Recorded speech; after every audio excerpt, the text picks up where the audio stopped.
કેમ છો મિત્રો? વંદે માતરમ.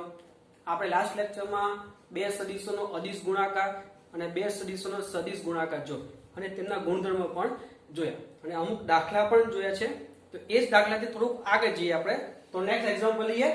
જોજો અહીંયા સદિશ a ડોટ સદિશ b નો વર્ગ પ્લસ સદિશ a ક્રોસ b ના મૂલ્યનો વર્ગ છે. અહીંયા માનાંક છે. હવે માનાંક શા માટે લખવો પડે તમને સમજાવું હમણાં. તો આ છે આપણો અદિશ ગુણાકાર અને આ છે આપણો સદિશ ગુણાકાર. તને સૂત્ર મૂકવાના છે ખાલી. તો a ડોટ b ની જગ્યાએ શું મૂકીએ આપણે? ab cos θ આખાનો વર્ગ. હવે માનાંક શા માટે લખવું પડે? કારણ કે આપણી પાસે a ક્રોસ b ની સૂત્ર શું છે? ab sin θ n caret. મતલબ n કેરેટ એ દિશા છે, પણ તમે જો માનાંક કરી દો તો ખાલી મૂલ્ય લેવાનું પડે, દિશાની કોઈ જરૂર પડે નહીં. તો n કેરેટ ના લખો તો ચાલે. તો જ્યારે આ કોઈ માનાંક લખેલો હોય તો ખાલી a b sin θ લખવાનું. પણ જો માનાંક ના લખેલો હોય, ખાલી a ક્રોસ b હોય તો a b sin θ n caret લખવું પડે, કારણ કે સદિશ ગુણાકાર છે એ દિશા આવે. પણ માનાંક કરી દો એટલે ખાલી મૂલ્ય લેવાનું આવે તો ખાલી a b sin θ લઈ શકીએ આપણે. તેનો વર્ગ તો a નો વર્ગ b નો વર્ગ cos square θ plus a square b square sin square θ. બંનેમાંથી a square b square common કાઢીએ તો વધે કૌંસમાં cos સ્ક્વેર θ પ્લસ sin સ્ક્વેર θ. તમને ખબર જ છે cos square plus sin square નું મૂલ્ય 1. તો જવાબ થઈ ગયો આપણો a સ્ક્વેર b સ્ક્વેર. આગળ જઈએ આપણે દાખલામાં. તો જો બે સદિશોના સદિશ ગુણાકારનું માનાંક a ક્રોસ b માનાંકમાં તેમના અદિશ ગુણાકાર a ડોટ b કરતા √3 ગણું હોય તો તેમની વચ્ચેનો ખૂણો શોધો. રકમમાં કીધું છે કે a ક્રોસ b નું મૂલ્ય એ a ડોટ b ના મૂલ્ય કરતા √3 ગણું છે. તો મૂકો સૂત્ર. પાછું માનાંક છે તો ખાલી ab sin θ √3m ના m અને a ડોટ b એટલે શું થાય? ab cos θ. અહીંયા ab કેન્સલ, આ cos θ છેદમાં લઈ જાવ તો sin upon cos એ tan θ બરાબર √3. તો θ આપણને મળી જાય 60 ડિગ્રી. આ રીતે તમે કોઈ પણ વસ્તુ પૂછી શકે. અહીંયા a ક્રોસ b √3 ગણું કીધું છે. મારે જો ટ્વિસ્ટ કરવું હોય તો હું a dot b A a cross b કરતા √3 ગણું આપી શકું, એટલે ટ્વિસ્ટિંગ થઈ શકે. તો જે આપ્યું હોય લઈને સાદું ખાલી આપવાનું છે. પછી નેક્સ્ટ જોઈએ આપણે. સાબિત કરો કે a અને b ના સદિશ ગુણાકારનું મૂલ્ય એટલે કે માનાંકમાં a cross b A a અને b ને સંલગ્ન બાજુઓ વડે દર્શાવીને બનાવેલા ત્રિકોણના ક્ષેત્રફળ કરતા બમણું હોય. એટલે a ક્રોસ b નું માનાંક એ ત્રિકોણ બનાવી આપણે a અને b વડે એનું જે ક્ષેત્રફળ આવે એનાથી બમણું હોય એવું તમારે સાબિત કરવાનું છે. તો આપણે ચાલો સાબિત કરીએ. તો સૌથી પહેલા આપણે બે સદિશો દોરીએ. તો જો સદિશ a આ OQ એટલે સદિશ b છે OP. બંને વચ્ચે θ દર્શાવેલો છે. તો આ ત્રિકોણ આપણો થઈ ગયો બે સદિશો વડે OPQ. તો ત્રિકોણનું ક્ષેત્રફળ શું લખી શકીએ? 1/2 પાયો ગુણ્યા વેધ. તો આ ત્રિકોણમાં આ થઈ ગયો વેધ અને આ થઈ ગયો પાયો. તો પાયો એટલે આટલું મૂલ્ય, એટલે આપણે a નું મૂલ્ય કહી શકીએ એટલે માનાંકમાં a અને વેધ એટલે h આપણે દર્શાવ્યું છે a. તો 1/2 માનાંકમાં a x. હવે આ h ની કિંમત લાવી ક્યાંથી? તો એના માટે આ જો આ ત્રિકોણ નાનો OPR એમાં લખો તમે sin θ, કારણ કે આપણે h નું મૂલ્ય લાવવું છે. આનું સામેની બાજુ થઈને તો શું લખી શકો તમે? sin θ એટલે સામેની બાજુ ના છેદમાં કોણ આપણો આ થાય એટલે કે b નું મૂલ્ય, એટલે આપણે b લખી શકીએ. તો h બરાબર થઈ ગયું b sin θ.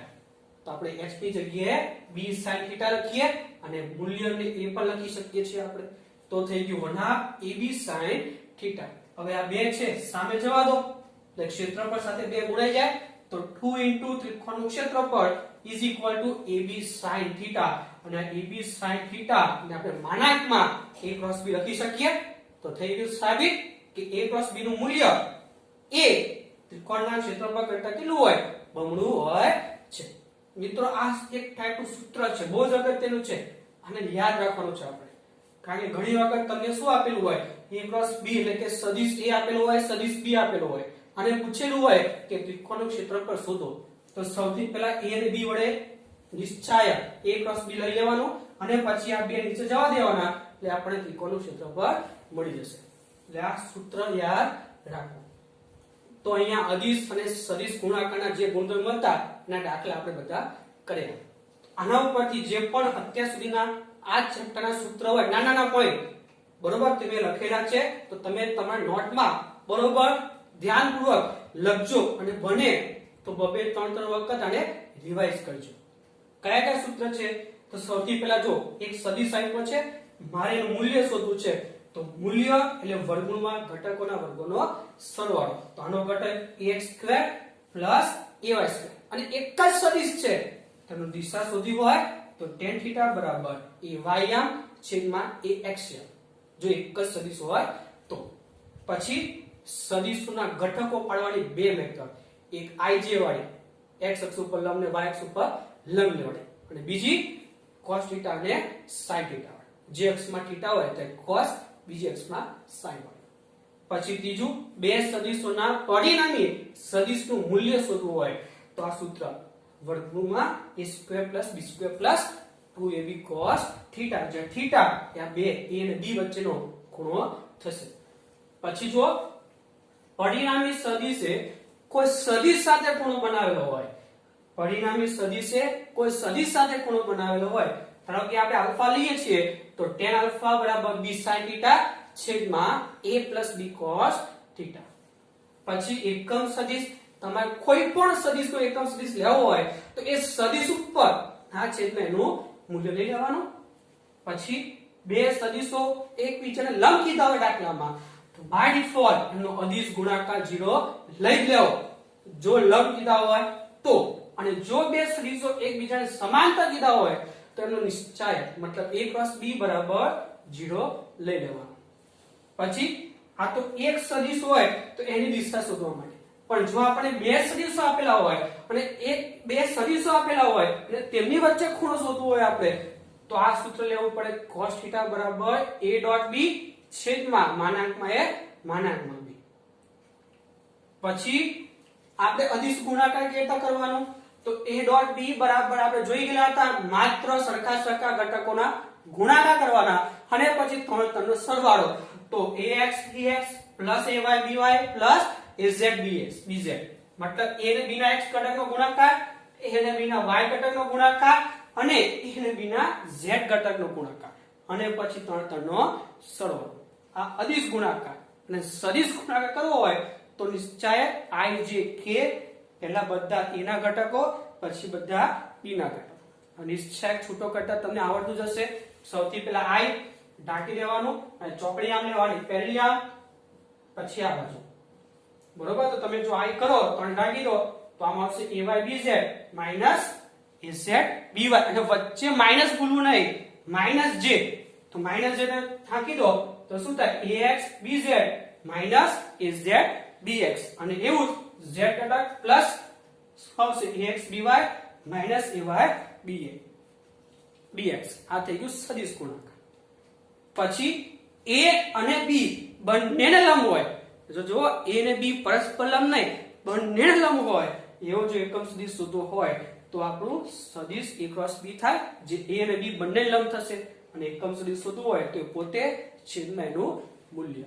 અને લાસ્ટ આ જોઈ ગયા જ આપણું કે જો a × b માનાંક હોય તો a ત્રિકોણના ક્ષેત્રફળ કરતા બમણું થાય.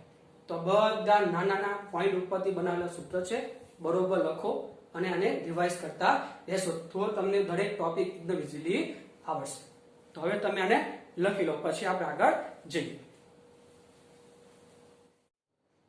ચાલો મિત્રો હવે આપણે આગળ જઈએ.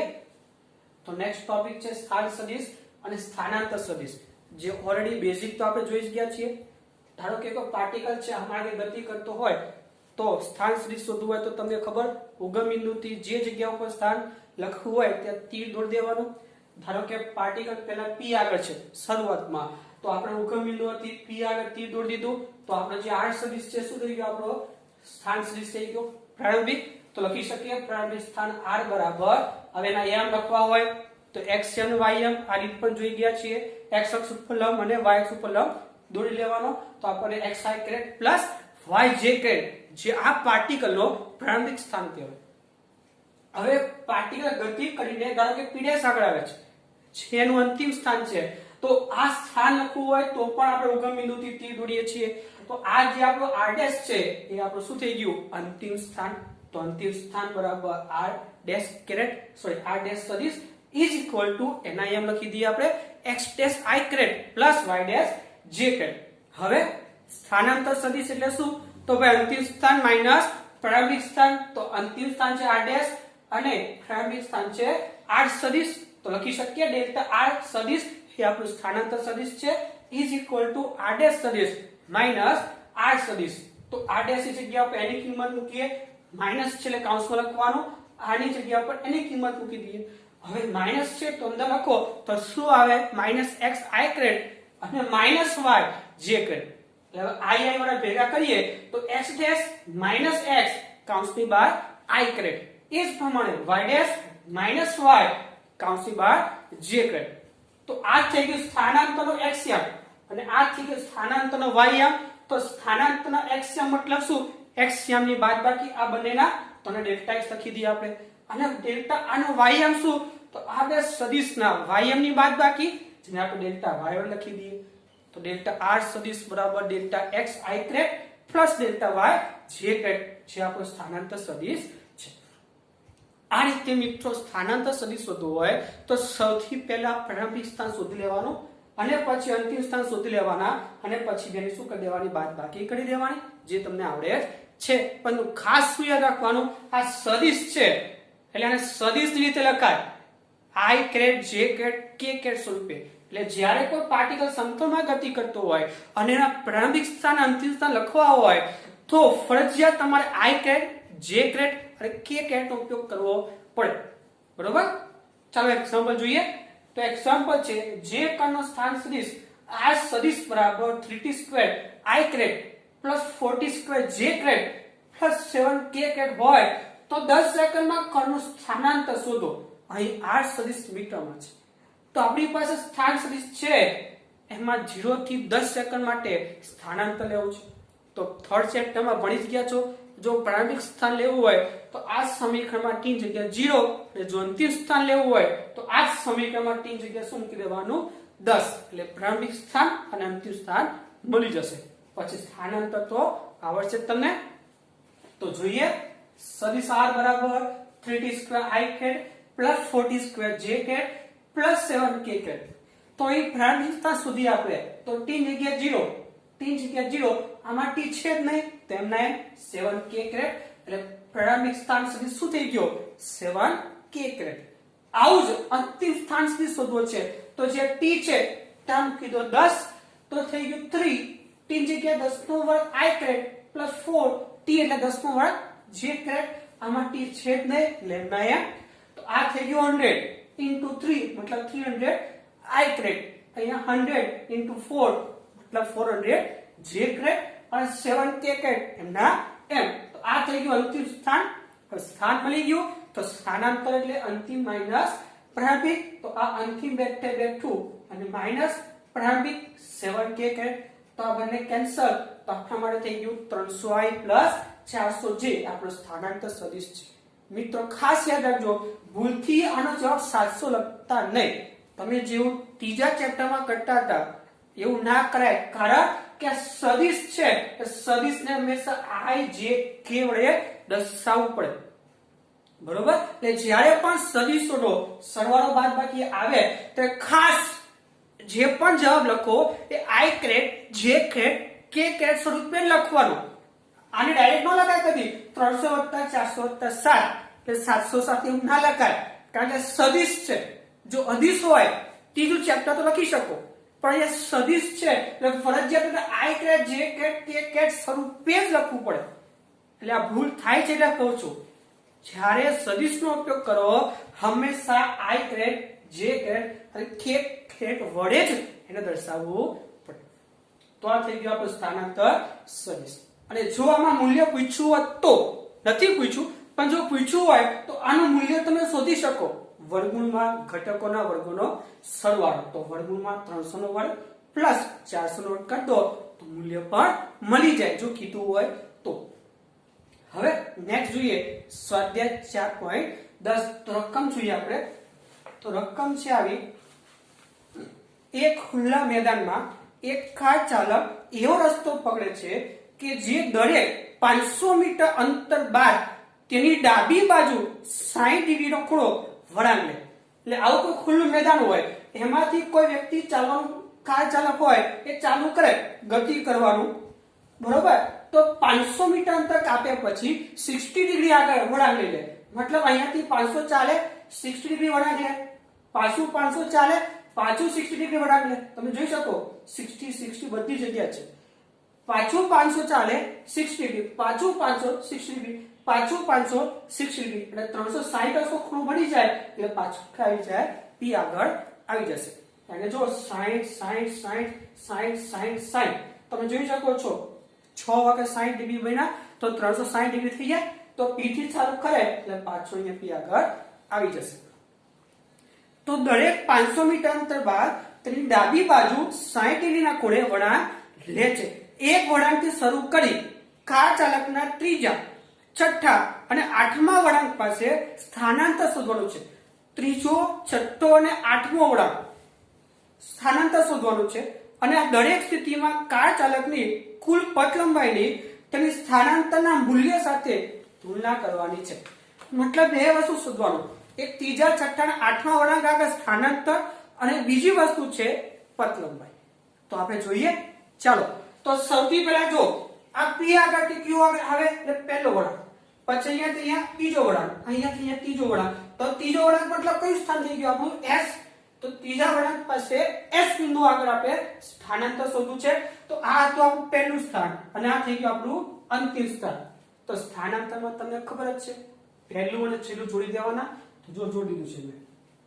તો મારે શોધવાનું છે અહીંયા PS. હવે PS શોધવું કે તો જો ધ્યાનથી તમે જો અહીંયાથી લંબ અહીંયા દોરો, બરોબર, રેખા, તો તમે કહી શકો આ સબાચ થઈ ગઈ. જો સબાચ હોય તો આ 500 હોય તો આ પણ કેટલું થાય 500, અને જો આ 500 છે તો આ 500 થાય. કારણ કે તમે જોઈ શકો છો આ 500 મૂલ્ય સરખું છે આ બાજુ. જેવું આ બાજુ લાગુ પડે એવું તમે અહીંયા લાગુ પાડી શકો. તેનો મતલબ અહીંયા 500 આ 500 કહી શકો ને કે આ સબાચા છે. તો જો આ 500 નું મૂલ્ય હોય તો આ 500 નું ત્યાં છે સબાચામાં આ બેઠે બેઠો અહીંયા ટ્રાન્સફર કરતા આપણે. તો અહીંયા 500 મૂલ્ય છે તો આ 500 થાય. અને જો અહીંયાનું મૂલ્ય સરખું છે, ડિગ્રી પણ સરખી છે, તો જેવો સબાચા તમે નીચે બનાવ્યો છે એવો તમે ઉપર માટે પણ બનાવી શકો લંબ દોરીને. તમે અહીંયાથી લંબ દોરો તો અહીંયા પણ મૂલ્ય તમને કેટલું મળે 500 જ મળે. તો આ 500 ને 500 તો કેટલું થઈ ગયું 1000. તો સ્થાનાંતર થઈ ગયું PS બરાબર 1000.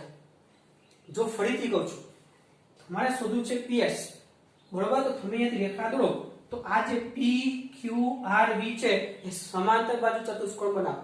એટલે જો સમાંતર બાજુ ચતુષ્કોણ હોય તો જેટલું મૂલ્ય અહીંયા હોય એટલું જ મૂલ્ય અહીંયા મળે.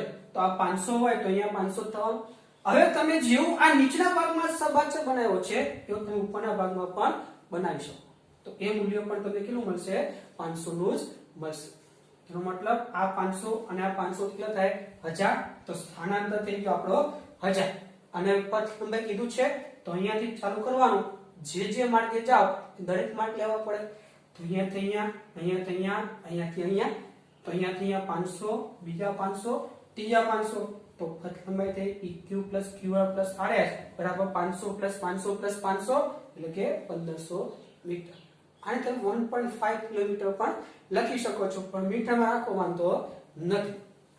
હવે છઠ્ઠો વળાંક કીધો છે તો અહીંયાથી પહેલો, આ બીજો, આ ત્રીજો, આ ચોથો, આ પાંચમો અને છઠ્ઠો. મતલબ છઠ્ઠા વળાંક આગળ ફરીથી પાછા આપણે P આગળ આવી છીએ. તો આપણું પ્રારંભિક સ્થાન પણ P થયું અને અંતિમ સ્થાન પણ P થયું. તો ઓબ્વિયસલી સ્થાનાંતર થઈ ગયું 0. હવે પથ લંબાઈ તો અહીંયાથી PQ 500, બીજું 500, ત્રીજું 500, ચોથું 500, પાંચમું 500 અને છઠ્ઠું 500. મતલબ 6 વખત 500 લખો તો જવાબ થઈ ગયો 3000 મીટર, જે આપણી પથ લંબાઈ કહેવાય. અને ત્રીજા આઠમા ભાગમાં તો અહીંયા તો છઠ્ઠા ભાગમાં આવી ગયા અને આગળ છે સાતમો વળાંક અને આ થઈ ગયો આઠમો વળાંક. તો તમે R આગળ આવી ગયા. તો પ્રારંભિક આપણું P અને અંતિમ 8. જો જુઓ ખાલી P થી Q, Q થી R નહીં, 8 વળાંક એટલે એક તો આખું ચક્કર તો ખરો જ, પછી વત્તા બીજા બે P થી Q, Q થી R, બરોબર. તો આઠમો વળાંક આવી જાય. તો હવે શોધવું છે સ્થાનાંતર મતલબ PR. તો જો આ આપણો થઈ ગયો પરિણામી સદિશ. કયો ત્રિકોણ PQR. આ આપણો એક સદિશ, આપણો બીજો. તો આ જે PR છે એ આપણો પરિણામી સદિશ થઈ જાય. અને પરિણામી સદિશ તમારે જો મૂલ્ય શોધવું હોય તો આપણી પાસે સૂત્ર છે વર્ગમૂળમાં r. આ આપણો થઈ ગયો પરિણામી સદિશ. તો જો મૂલ્ય શોધવું હોય તો વર્ગમૂળમાં a² + b² + 2ab cos θ. જે થીટા એટલે a અને b વચ્ચેનો ખૂણો તમે જોઈ શકો છો.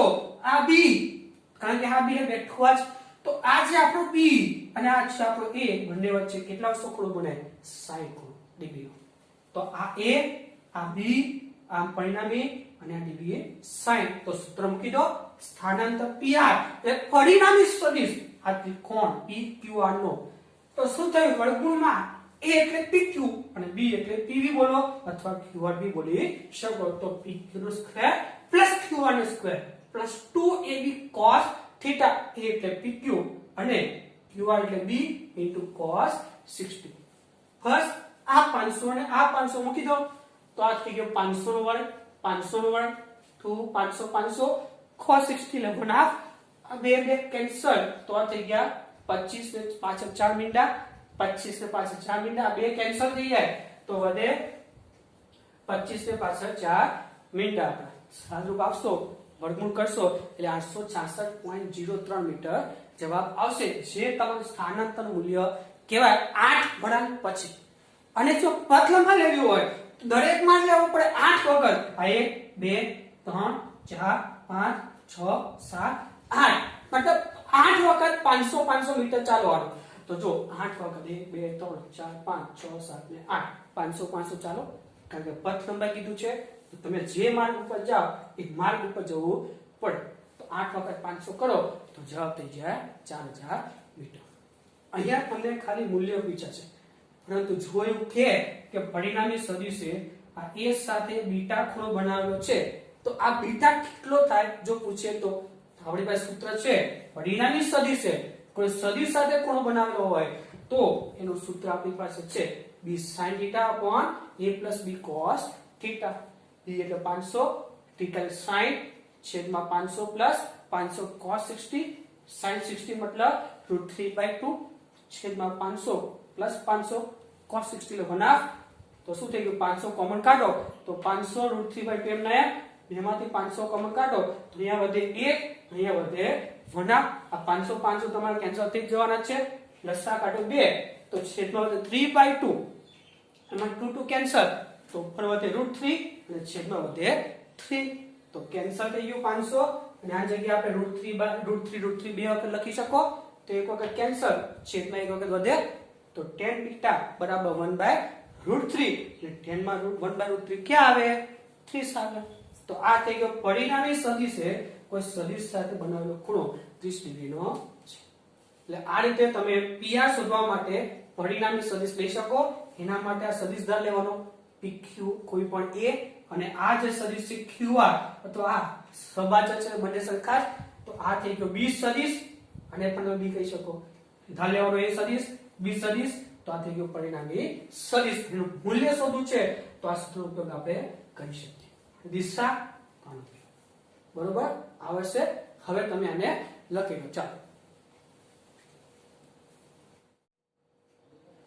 ચાલો મિત્રો આગળ જઈએ આપણે હવે. તો એક વ્યક્તિ 30 મીટર ઉત્તર અને પછી 20 મીટર પૂર્વ તરફ ખસે છે. બરોબર, આવું કોઈ એક્ઝામ્પલ છે જેમાં 30 મીટર પહેલા ઉત્તરમાં જશે અને પછી 20 મીટર પૂર્વ તરફ ખસે અને અંતે 30 મીટર દક્ષિણ પશ્ચિમ દિશામાં ખસે છે. તો પ્રારંભિક બિંદુથી તે વ્યક્તિનું સ્થાનાંતર કેટલું થાય? તો આપણે આકૃતિ બનાવીએ. તો O થી આપણે શરૂ કરીએ તો O થી A સૌથી પહેલા ઉત્તર દિશામાં લખશે. 30 મીટર ઉત્તર દિશામાં O થી A નું અંતર આપ્યું છે. પછી 20 મીટર પૂર્વ, 20 મીટર આ બાજુ થયું પૂર્વ દિશામાં. તો B આગળ આવી ગયા આપણે હવે.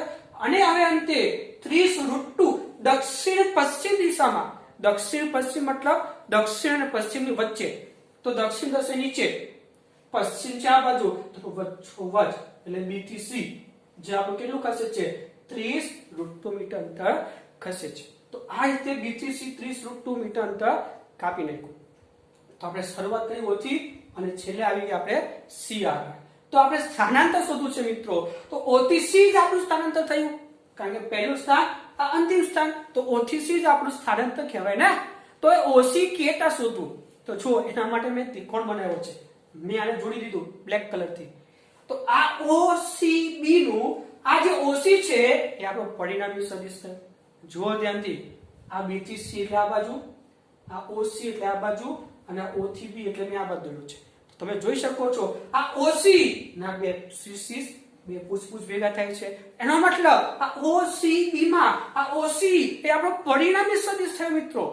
તો પરિણામી સદિશ શોધવું હોય તો આ OC માટે એક તો BC જોઈએ આપણે, અને બીજું O થી B જોઈએ. તો જો B થી C તો છે, પહેલા ઘટકો સ્વરૂપે લખવું પડશે, આપણે ડાયરેક્ટ ના લખાય. તો પહેલા ઘટકો લખીએ, પછી આપણે OC શોધી લઈએ.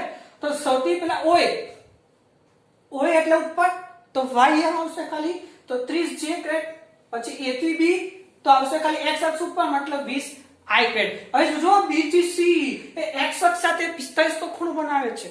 તો આપણી વાત થઈ હતી જે દિશામાં તીર હોય એ દિશામાં બે ઘટકો પડાવો. તો તીર આ બાજુ છે તો બે ઘટક તીર આ બાજુ હોય તો એક ઘટક આ બાજુ પડે અને એક ઘટક નીચે તરફ. અહીંયા 45 છે તો બંને માઈનસ માં આવશે, આ બાજુ અને આ બાજુ છે એટલે.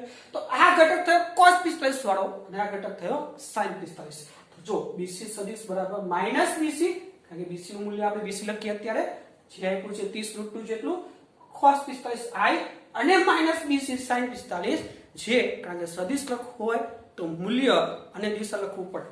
તો મૂલ્ય અને દિશા x અક્ષની, મૂલ્ય અને દિશા y અક્ષની.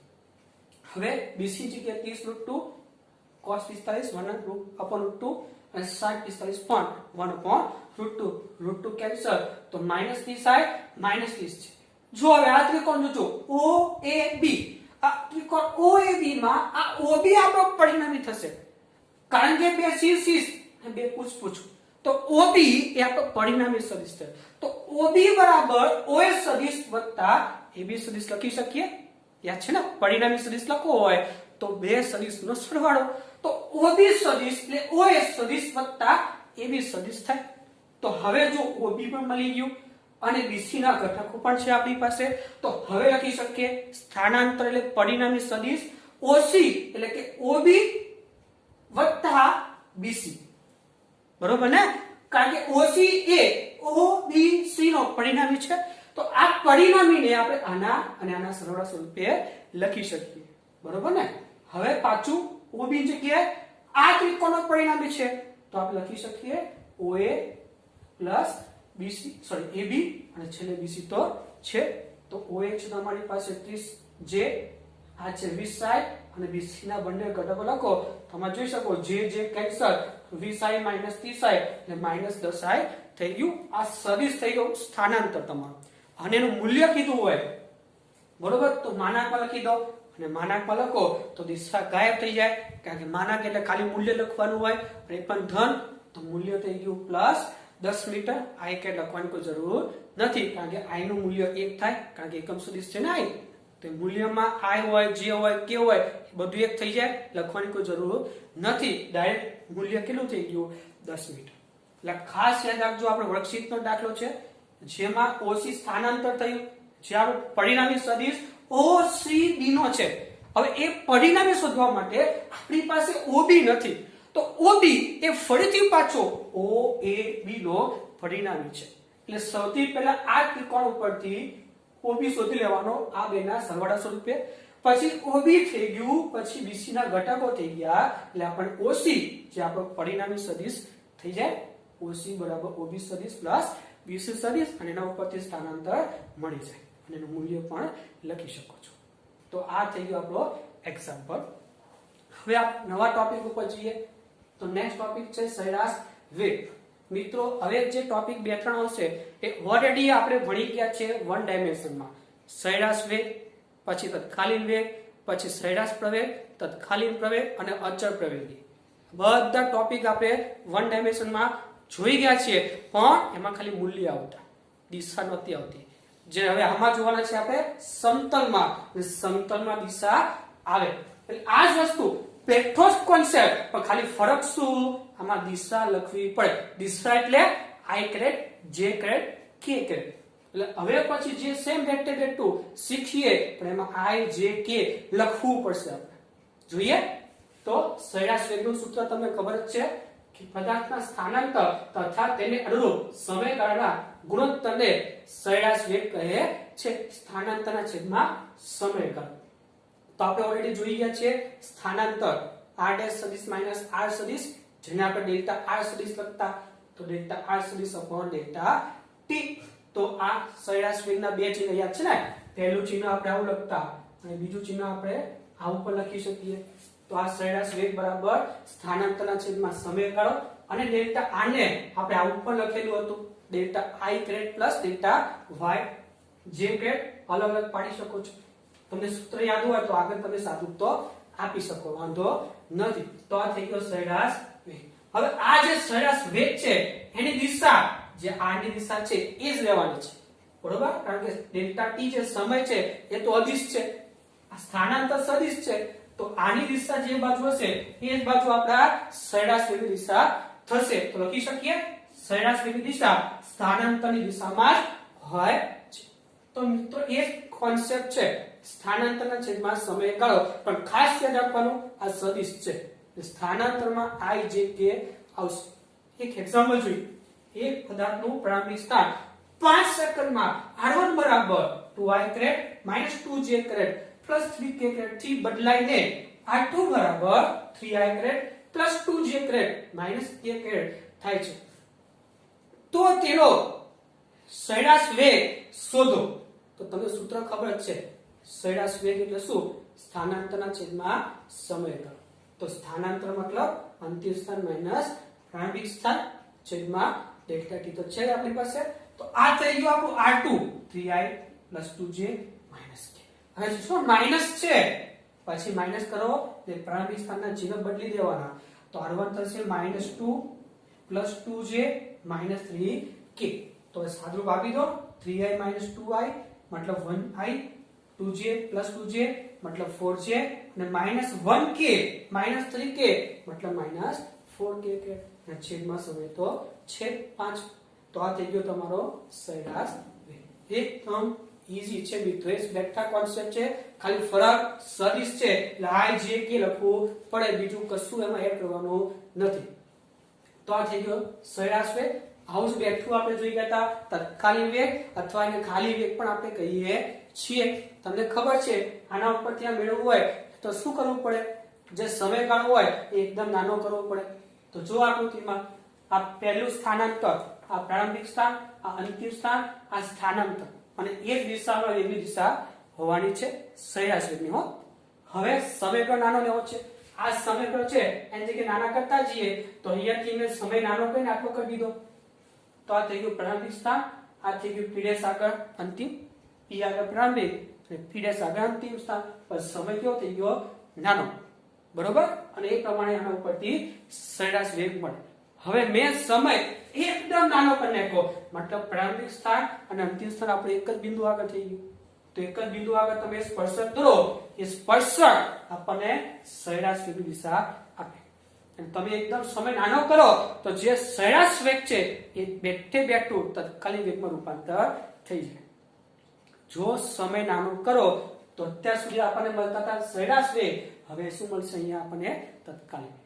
એના ઉપરથી કહી શકીએ કે પદાર્થના ગતિપથના કોઈ પણ બિંદુ પાસે તેનો વેગ તે બિંદુ પાસે ગતિપથને દોરેલા સ્પર્શકની દિશામાં હોય છે. મતલબ અહીંયા તમે લિમિટ જો સમય નાનો કરી નાખો, યાદ છે સમય નાનો શું કરતા આપણે? Limit delta t tends to 0, સમય એકદમ નાનો કરી દો ત્યાં સુધી આપણને જે સરેરાશ વેગ મળતા હતા એ આપણને હવે શું મળશે? તત્કાલીન વેગ અથવા ખાલી વેગ સ્વરૂપે મળે, જેના સ્પર્શક સ્વરૂપે હોય છે. તો MCQ માં પૂછાય કે જો સરેરાશ વેગનું સમયગાળો એકદમ નાનો લઈએ તો આપણને શું મળે છે? તો તત્કાલીન વેગ મળે, જેના સ્પર્શક સ્વરૂપે હોય છે. બરોબર છે? બસ. તો આ થઈ ગયું આપણું સરેરાશ વેગ ડેલ્ટા r સદિશ upon delta t. Delta r માં આપણે લિમિટ લઈ લઈએ એટલે આપણને કયો વેગ મળી જાય? તત્કાલીન વેગ. તો આ થઈ ગયો આપણો તત્કાલીન વેગ અથવા ખાલી વેગ પણ બોલી શકીએ. અને આ થઈ ગયો આપણો સરેરાશ વેગ.